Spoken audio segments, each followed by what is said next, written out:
I now have the tremendous honor of introducing our next speaker. Dr. Rajiv Shah is the president of the Rockefeller Foundation. It's a global institution with a mission to promote the well-being of humanity around the world. Just 2 weeks ago, he released the book, Big Bets: How Large-Scale Change Really Happens. Please join me in welcoming Dr. Rajiv Shah to the stage.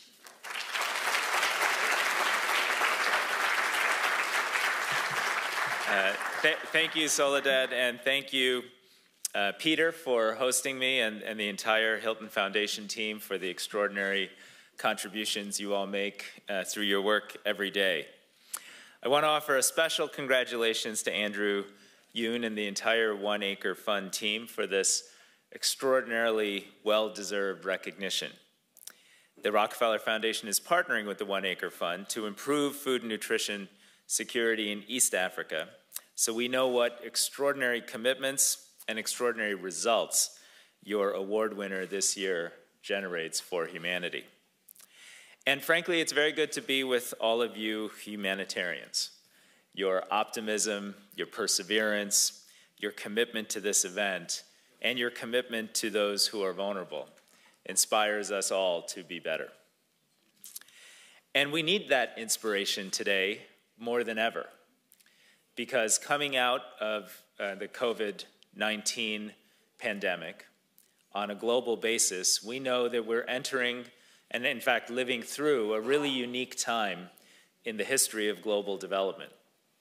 Actually, for the first time since World War II, for a sustained number of years, and this will likely sustain into the years ahead, we are no longer experiencing the natural convergence of human development outcomes driven by faster growth in lower income countries, allowing those countries to catch up to wealthier economies.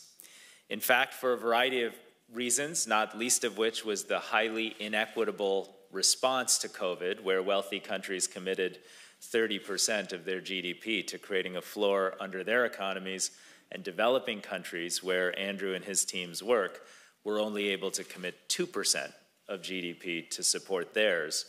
We now have an extended period of divergence, where we see ourselves going backwards on some extraordinarily important and critical sustainable development goals. And not least of which, amongst them, is the goal around poverty and hunger.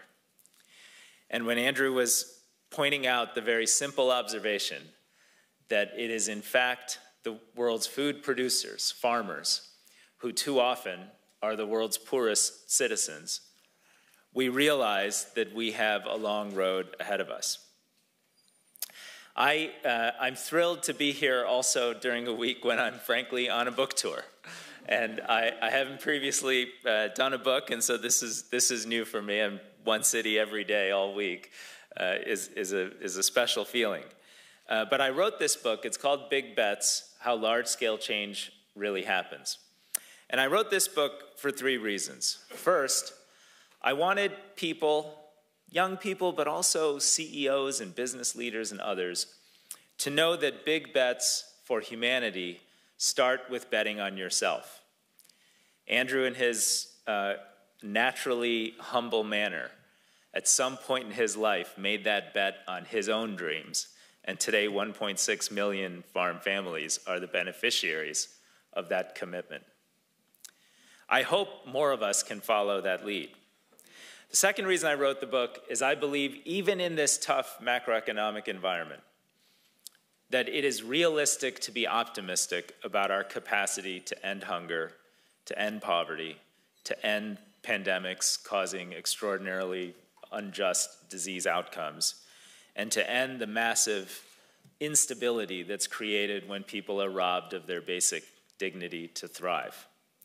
I've seen time and again the farmers at the One Acre Fund, the program leaders at Feed the Future, grantees of an organization I was a part of earlier in my career, the Gates Foundation, make a tremendous difference in the communities they serve, whether it is going village to village, tribal leader to tribal leader, house to house, or hospital to hospital.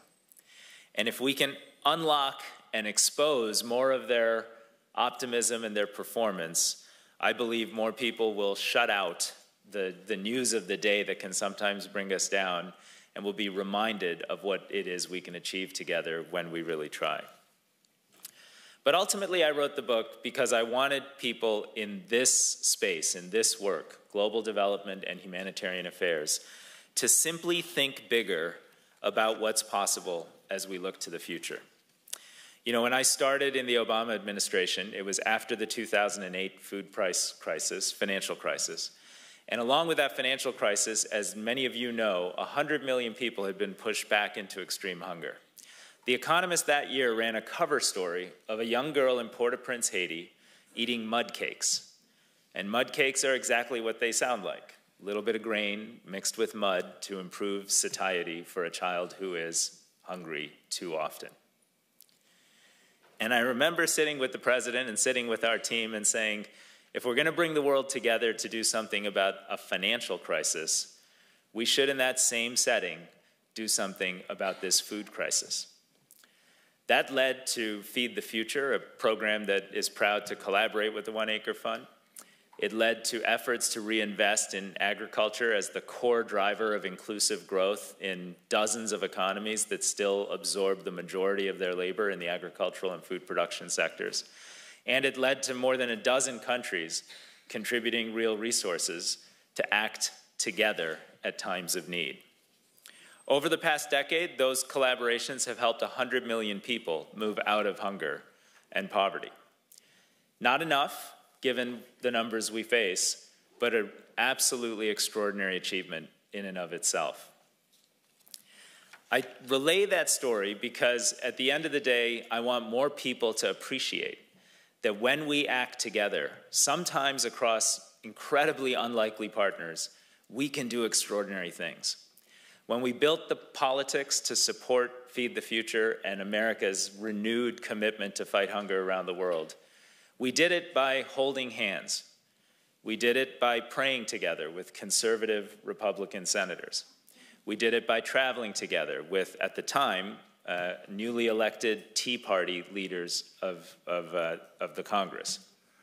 And we did it by actually sitting down and understanding why people that had such wildly divergent worldviews, where could they have some common values and act in concert, holding hands together. Turns out those common values, whether they come from your faith or your commitment to serve others or just a sense of common decency, often landed in the humanitarian space.